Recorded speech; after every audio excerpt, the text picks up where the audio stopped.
Hello, আসসালামু আলাইকুম। আপনারা সবাই কেমন আছেন? ভালো আছেন তো? আজকে একটা রান্নার ভিডিও নিয়ে এসেছি। এখানে আমি 2.5 কেজি মাংস নিছি। 2.5 কেজি মাংসের ভিতরে আমি এখানে 1 কেজি দুধ দিছি, তেজপাতা, লং, এলাচ সব মশলা দিয়ে দিছি, আদা রসুন সব 2 চামচ করে, ধুইনা। এখানে আমি অন্য মশলা ব্যবহার করব না, সব কাঁচা মশলা। এখানে টমেটো, জিরা, পেঁয়াজ আমি এগুলো পরিমাণ মতন দিছি, আর লং মশলাটা দিয়ে দিব।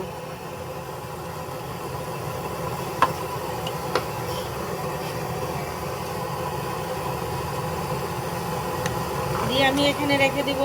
আমি আগে ভিজিয়ে রাখছি 10 মিনিটের মতন, আমি আরও 5 মিনিট রেখে দেব।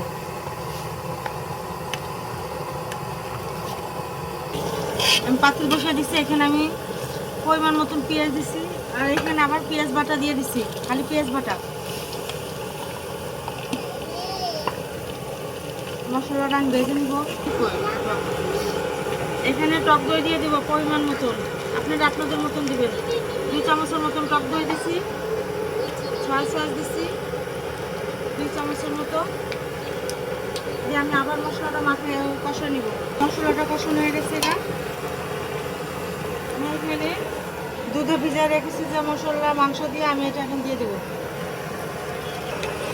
দেখেন কত সুন্দর হয়েছে, কত গ্রাম বেড়ে গেছে। আমার ভিডিওটা যদি ভালো লাগে আপনি কমেন্টস করে জানাবেন। আপনারা যে যেখান থেকে দেখতেছেন সবাই ভিডিওটা দেখে আপনারা কমেন্টসের উত্তর দিয়ে দিব। ঢাকনাটা উঠে নিব, দারচিনি দিয়ে দিব, মাংসটা আবার একটু নাড়া দিয়ে দিব। দেখেন কত সুন্দর দেখাচ্ছে আর কত গ্রাম বেরোচ্ছে। ঢাকনাটা উঠিয়ে নিব। দেখেন কত সুন্দর হয়েছে। আমি একটু কাঁচামরিচ দিয়ে দিব। এখানে 5-6টার মতন কাঁচামরিচ কুচিয়ে রেখেছিলাম, এটা দিয়ে দিলাম। এটা দিয়ে দেবো সৌন্দর্যের জন্য, আপনারাও দিবেন, দিলে ভালো লাগবে। এখানে আমি জিরা দিয়ে দেবো 2 চামচ,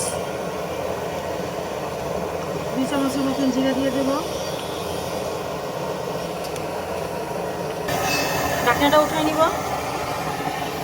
দেখেন কত সুন্দর হয়েছে কালারটা, কত গ্রাম বেরোয়েছে।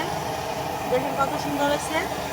আপনারা এইভাবে রান্না করবেন আর আমাদের রান্না করে খেয়ে কমেন্টসে জানাবেন ভিডিওটা কেমন লাগছে। আর আমাদের ভিডিওটা যদি ভালো লাগে লাইক, শেয়ার, কমেন্ট, সাবস্ক্রাইব করবেন, আমাদের পাশে থাকবেন। আমরা নতুন একটা কমেন্টস করে দিবেন, আমরা আপনাদের এই ভিডিওতে যে কমেন্টস করে দিব।